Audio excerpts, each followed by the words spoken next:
My name is Joe Rozner. I am a software engineer at Previty. I build security type products for the web, mostly in Go and JavaScript now. I make browsers and JavaScript do stupid things and bad things. It's a lot of fun. And I'm a breaker of things. So the reason we're here is rich audio applications and building them in the browser, because that's kind of what we want to do, especially with like all the new game stuff coming out. There's a lot of really cool things you can do. So what are we talking about with rich audio apps? We're talking about things like Reason, building synthesizers, tracking programs, more programs for audio editing, analysis tools like a spectrum analyzer, VU meters. This is another example of that. So where does this work? This is the browser support matrix. As you can see, like nothing really supports it yet. It's landed in Chrome and Firefox, so if you're on there, stable versions do support it, and you can pretty much do the entirety of what I'm going to talk about here and kind of show off. So there's some new things we have to talk about that came in with this API. And as a preface to this, web audio is really cool, but it's not that awesome when you have it by itself. It's kind of like having a whole bunch of really awesome effects pedals, but nothing to play through them. They do really cool things, but until you interact with a whole bunch of other APIs that HTML5 gives you, it really doesn't do all that much for you. These are some of the things you'll be interested in. The audio tags that are new. Browser support varies, and what codecs you can use will vary. File reader and files, if you want to bring in actual files from your browser. Typed arrays are a data type that is new. We'll talk about that in a minute. If you were here last month, there was a really awesome presentation on getting started with binary data. Blobs are another form of that. Canvas, WebGL for doing viz. Lots of 2D and 3D stuff you can do there. Media streams are part of the new WebRTC APIs, so you can get audio and video into it directly without having to have a plugin. Drag and drop for bringing actual files from your desktop into your browser.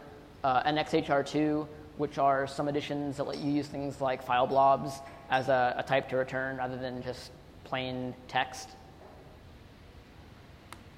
So coming into these new types, we're going to start with typed arrays. These are fixed size arrays with strict types in JS. So think like static types in C or any other statically typed language.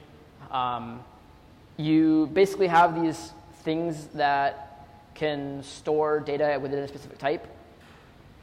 They're backed by array buffers. Array buffers are this generic that you kind of throw data into, but you can't access.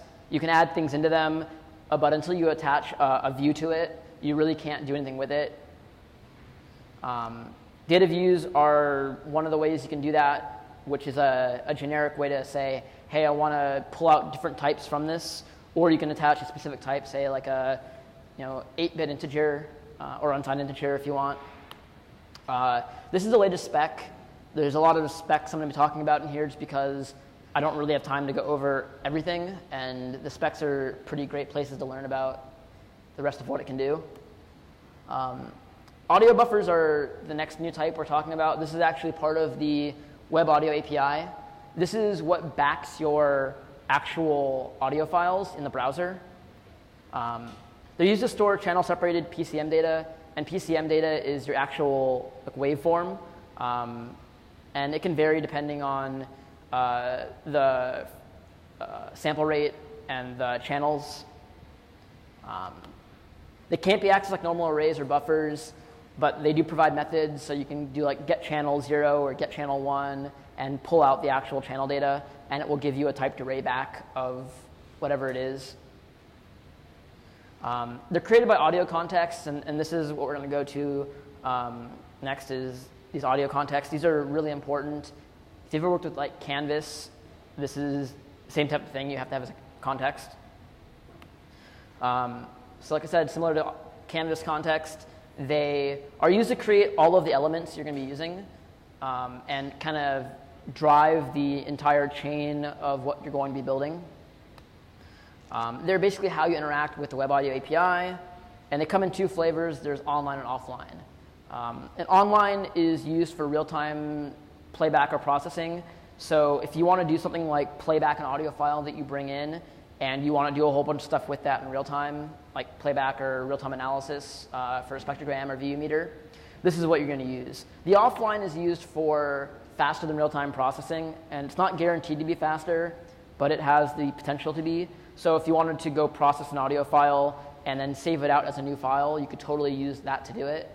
And you can use that to output to whatever you want to, and basically just drop a new file onto your system. And these are used for creating all the web audio objects, like I said. The audio nodes, think of these like the individual components you'd have in your analog rack. You know, your compressor, your distortion, everything like that. These will be used for building upon all of those. These are like the basic building blocks for that. So think all like the really basic components that would go into your effects, your analysis modules, and then you'd build those on top of these. They're a streaming interface, so you'll pipe audio data through them, and do it all in real time, and pass it off to the next thing. They're chainable, so you can have a whole bunch, and they're not always one-to-one. Some are one-to-many, so you can build like a real mixer if you want to, or send off like a channel somewhere else and do some other crazy kind of thing. So where does audio come from? There's a few different ways to get audio into the browser. The first one, like I said, is the DOM tag. You can specify the audio tag, and I'll show some examples of the 3 different ways to do this. This is probably the easiest, but by no means the best way to do it. If you're going to have things that are loaded where you want to just play them maybe a couple times, like really small loops, this isn't a bad way to do it, and you can have it be fetched as your page is fetched, which is kind of nice. You can do blobs. These come from either files or XHR2, like I said. The drag and drop API will allow you to drag in a file and turn it into a blob, as well as XHR2, and a number of other methods. If you're using the file reader from the Chrome file system, you can pull things out like that. And then there's media streams, which is WebRTC. These are what you can get when you create a new user media object. You can define you want just audio, and you'll basically get a blob that you can pipe into an audio source, and then just push that through the rest of your application. So there's some more reading you should look at. There's the web audio spec on W3C. There's the Mozilla developer docs. These are sometimes up, sometimes down, so I'd be careful. It also applies only to Mozilla, but the standard is pretty much solid at this point. There's also HTML5 rocks, which has a really good introduction. But the rest of it's kind of demo and walking through some code, because I think that's much more useful than just showing you slides. So take a look at the first example. This is basically an example using the audio tags. Is that legible? Can you read that? Cool. So if you look up there, you see we start off getting a handle into the tag, and we define the tag down there with the source to this MP3 file. MP3 and WAV are both supported. The Apple spec also is usually supported, I think, if you're on OS 10. And basically what we're doing is we're creating a new audio context, which is what we use to do all of the actual creation of new nodes. And then we're creating a source element from the media tag, which is what we define below. Once we have that, we use connect, which is how you connect different nodes together. And like I said, it can be either a one-to-one or a one-to-many association. So the context has an attribute called destination. And the destination is whatever your browser's default destination is. So normally it's going to be your speakers, whatever output it might be for the computer. So if you wanted to do a whole bunch of other stuff, you could connect things in the middle between those, and you could pipe it through those audio nodes, and you can do some cool things. But for this, we're just going to go ahead and pipe it directly to the destination. And then below that is just some click logic to basically control starting and stopping it. When you use the actual audio tags, you have to start and stop your audio in a different way than you would for other methods. In this case, you're calling a method directly on the tag, which is play and pause. And this allows you to start and stop your audio file. But you're not able to seek with this. So if you want to do seeking or restart from the beginning, you don't want to use audio tags. You want to use a file blob. And we'll go into that next. But as an example, here is kind of how this works. I don't know if we'll be able to hear this. Are we going to get playback for audio? All right. So I can hit pause, and it'll pause it, and like I said, it'll pick up from where it left off, and there's not really a way to seek and go back to the beginning. And if we want to do that, we can use the next method, which is using file blobs. And with this example, I'm using the drag and drop API, so you can actually pull files into your browser and interact with those. Just like before, we have the context node, and this time we're building a source. So when you're using a file blob, you have to build your own source. You don't get it for free anymore with the tag. And this source has an attribute called buffer, and once you can decode audio data, which you can use the context to do, you can then attach the typed array, or the audio buffer into the source's buffer, and say, I want you to play from this audio buffer. If we look down here,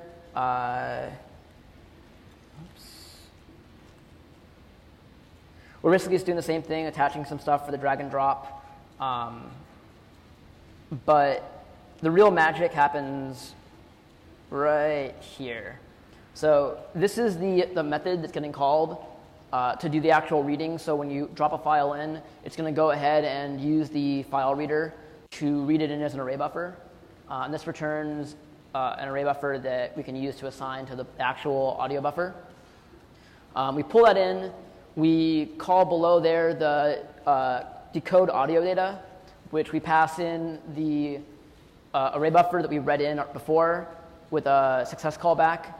The success callback right below that attaches the audio buffer that's returned from decode audio buffer, or decode audio data into the source's audio buffer. And at that point, we now have a source with audio in it, and we can start using that how we would before.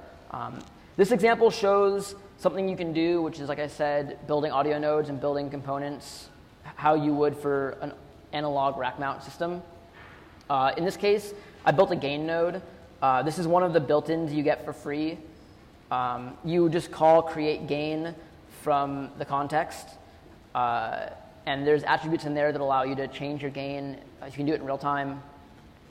And then you just connect it up in line between your source and your destination, and it will push it through the gain node. An example of how you would use this is right here, which is the next example. I can go and I can drag in an audio file, and it should be loaded by now.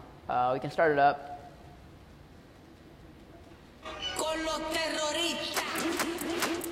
And as we adjust this, we'll hear the gain change.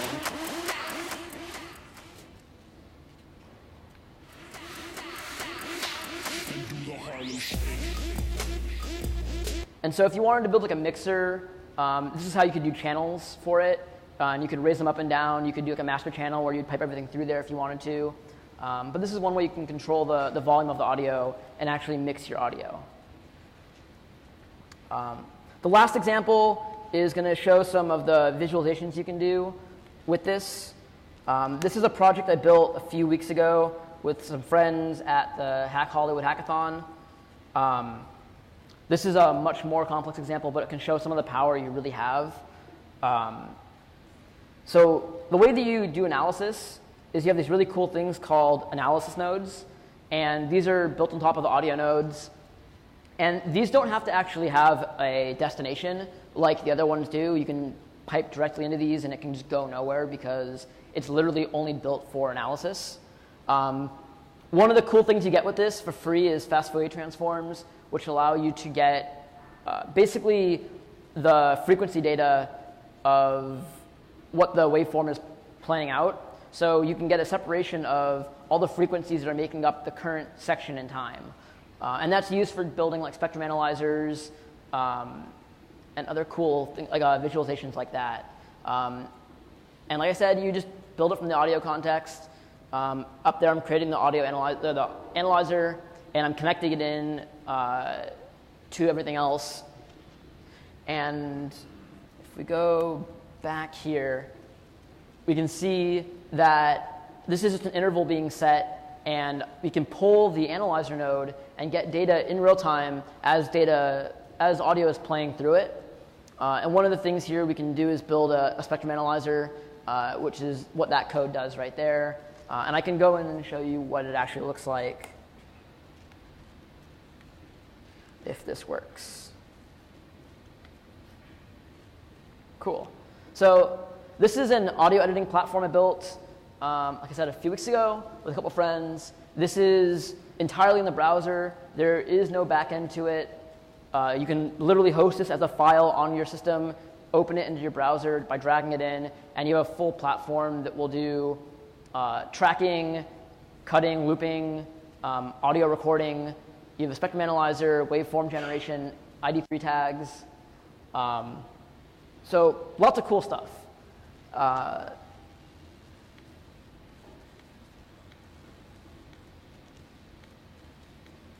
So if we drag these in, we can see it take a second to handle it all and generate out a waveform for us.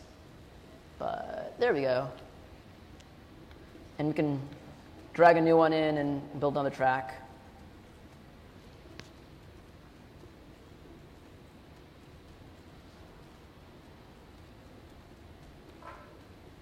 So this is the example, some of the examples of like visualizations you can do. This is how you would generate a waveform. The code is going to all be up online at some point. I'm still cleaning it up. But this is all on Canvas. If you wanted to, you could build it all in WebGL and make it really awesome. So some of the things you can really do with this, like this is fast enough to scrub. So I can go through and I can actually play back in real time as a scrub. I can do actual audio manipulation in here. I can cut at my playhead on this track, and all of a sudden I have two different tracks now, and I can just go and remove this chunk out of it if I don't want it. Say I wanted to just, oh, that's not what I wanted to do.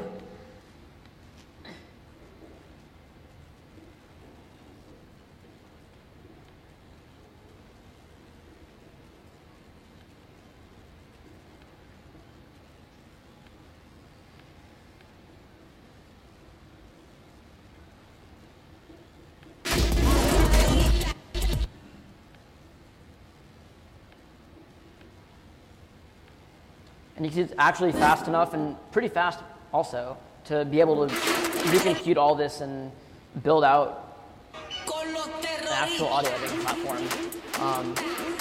The video is kind of choppy, but at the bottom you can see spectrum analyzer actually working. I need to redo the buckets on that. But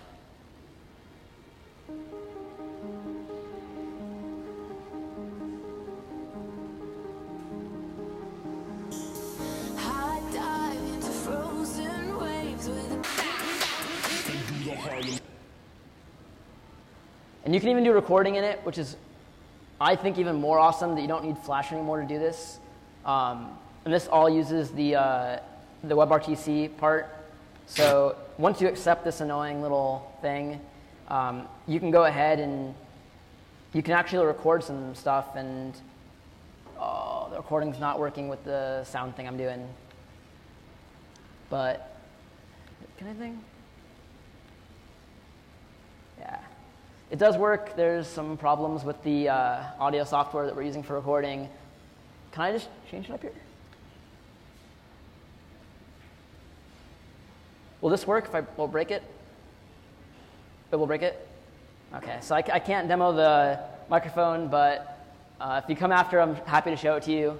But yeah, you can build like full equalizers in here and all kinds of WebGL viz. It's pretty awesome, and you should all go start playing with it. It'll be out on the iPhone with iOS 7. It might be in Android devices already if you have a really up-to-date one with Chrome. Like I said, this is using Chrome. It's landed in stables, and it's been solid for as long as we've been using it. So yeah, go play with it. Thank you.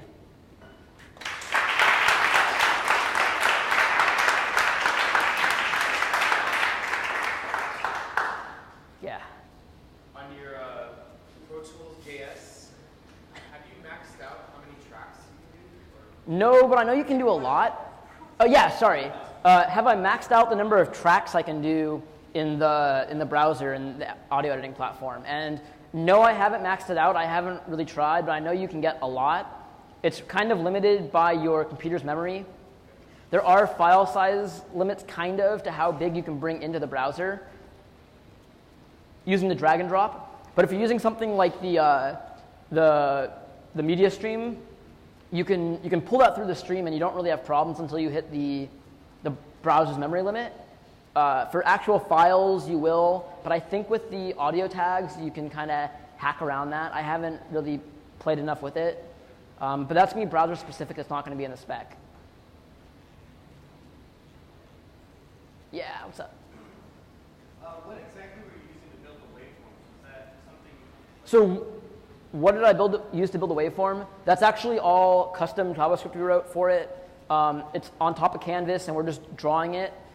We're taking apart the PCM data from the channels, and we're basically just, over time, drawing the thing on the canvas. Because when you do the get channel data from the audio buffer, it'll return a typed array for you, and you can just kind of run that through and draw it out. And you can use that for WebGL as well. I think it probably will render a lot faster if you did that.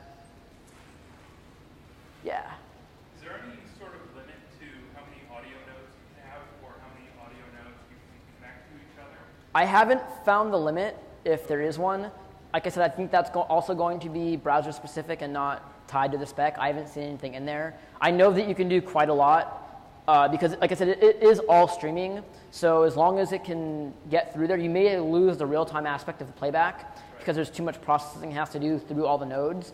But you should be able to theoretically connect infinitely many as long as you can address all the JavaScript objects. Does it freak out if like you go in cycles? So you can't actually go in a cycle and have it work. You have to have a destination node in order to actually get it to play back. Okay. So there does have to be some kind of destination, and you can run it through cycles if you wanted to do that, but eventually you'll have to get to the destination. Okay, cool. All right. Yeah. Go for it. Have you played with other like media protocols like RTMP or like? I have a little bit. I haven't tried implementing them yet in JavaScript. Okay. I don't really want to because they're kind of horrible. But it's definitely probably possible to stream it like over WebSockets if you wanted to and do some really crazy hacks. But you can do it with WebRTC, and you can stream video over that. And as long as you can change your video source to something other than your webcam, there's no reason why you couldn't stream it that way instead, which would, I think, be a lot more efficient.